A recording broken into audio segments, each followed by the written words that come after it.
Welcome back to another episode of Week in Review from Citizen Citadel. This week we're going to take a look at the 3.2 release, the 3.2 ship sale, and the core tech improvements. So let's get started.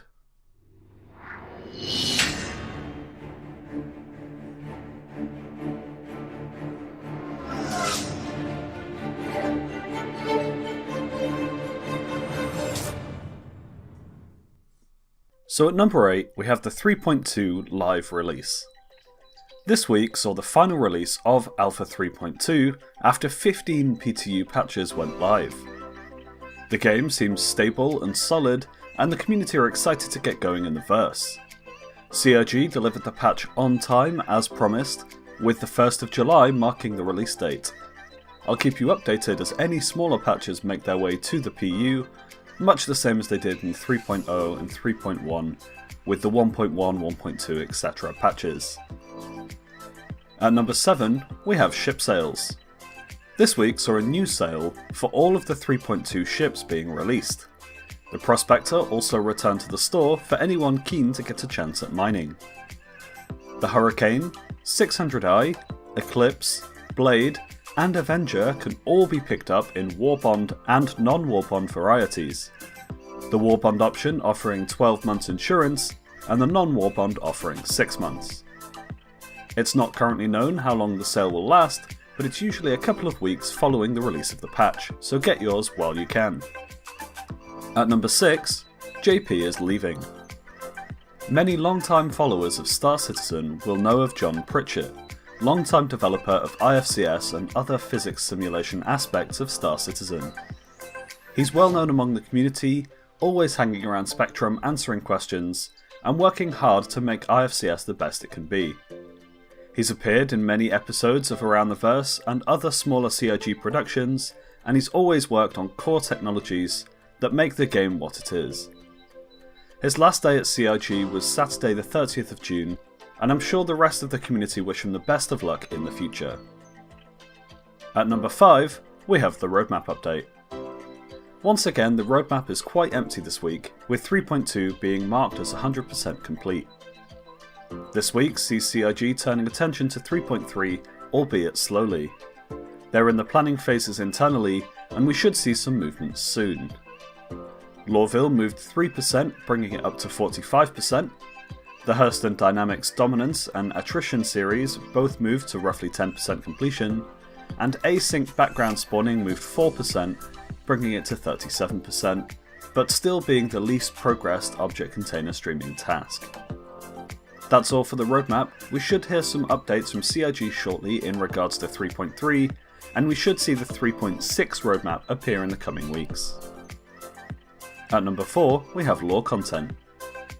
This week's lore content was another installment of the Knowledge of Good and Evil series. A thrilling and engaging story continues this week as we follow the adventures of a street rat picked up by the Sisterhood. I'd strongly encourage people to give it a go, and I'll link it in the video description. This is part 2 of the 4-part series, and I think you'll really enjoy it. At number 3, we have Around the Verse. So this week's episode of Around the Verse focused on Squadron 42 updates and the core tech improvements. Much of the Squadron 42 progress is moving into story elements, so there isn't as much to show in this section as usual without spoiling the story. Advanced movement mechanics such as vaulting, jumping, etc. are being fleshed out to look more realistic and to ensure that they're fully working. The idle system is being improved so NPCs who don't have specific instructions look more natural, especially when stood interacting with a player. Procedural animations can now be used to allow the realistic grip of items and make characters look more realistic when they're holding things. It looks very impressive overall, and the characters look really natural while holding on to some strange objects. A new inspect system has been added, allowing the player to pick up an item and have a good look at it from all angles. This can be used to learn more about an item, and in the future maybe replace components such as grips using this inspect system. Work continues on Squadron 42 weapons such as the Xi'an rocket launcher. It's coming along very well, being one of the first alien weapons that will be making its way into the game. Soft body deformation is being built out, allowing items to be broken, split, or torn with ease from inside the game. Scrap piles and rubbish are also being built, which will make their ways into various areas of the verse, such as Hurston.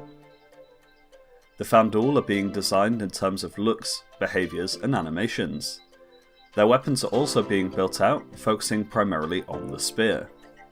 So that's all for ATV this week. Squadron is shaping up nicely and we're seeing some real progress, though we still don't have a public roadmap for the release. At number 2, we have RTV. This week's RTV gave us a chance to ask questions of Chris Roberts himself about the game and the upcoming 3.3 features. First off, Chris confirmed he is happy with the amount that was completed in 3.2 and the amount of features that successfully made their way into the game given the limited time frame that they had. Chris confirmed that it took so long to get the group system in as they were focusing on improving player counts and activities for players to do before they scaled it up. It fits well now as object container streaming and so on should allow more than 50 people in a server in the next release, which will make it easier to play in a group. Chris confirmed that they do have to make tough decisions when planning, moving roadmap items, etc., and they do listen to community feedback, but there's almost always a very good reason for pushing something back. Chris also confirmed he's very happy with the quarterly release cycle so far. He's happy to see releases appearing frequently instead of going for long periods of time with no updates. Object container streaming is essential for 3.3, and Chris is very confident it will release, even if it requires pushing other features out of the build. It's really critical for this release, and it is priority number 1. 3.3 plans to drop new planets and moons as well as rest stops. Chris claims this will be one of the biggest content expansions with even more new content than 3.0. He mentions that the Idris will be coming to the verse in the not too distant future. He wants to see some big ships make their way into the PU, but at the moment it is missing some internal components that need to be completed, such as the missile room. Once the Stanton system is completed, Chris is confident they'll be able to produce new systems much quicker, with much of the tech already being in place to generate them automatically, and requiring only minor tweaks from the designers. CIG are working hard to build out AI systems for both Star Citizen and Squadron 42. They're trying to expand the AI team to increase the pace of development, but they're struggling to find people who are capable. Chris reckons we'll see the first AI companions appearing next year, allowing us to have AI co-pilots, etc. He can't give too much detail yet, but we should hear some things in the coming months. The team are currently working on the Squadron 42 public roadmap, but CIG aren't 100% confident with sharing it at the moment, and there are some spoilers on the roadmap. As such, Chris doesn't want to commit to a date for it, but we should see it at some point in the future. That's all for RTV this week. CIG are planning some changes to their content schedule in the future, and I'll keep you guys updated on this as we learn more. I'll try to continue these week in review episodes despite the changes to their content schedule. And finally, at number 1, we have the community overview. This week, the community continued to sink their teeth into the 3.2 release and look forward to the next patch.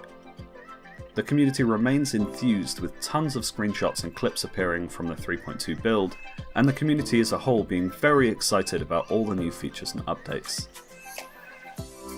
That's all from me for this week. Leave me a comment letting me know what you thought, if there's any other content you'd like to see, any other videos, or any suggestions that you might have. Like if you liked it, get subscribed for more Star Citizen content, and I'll see you guys in next week's episode of Week in Review.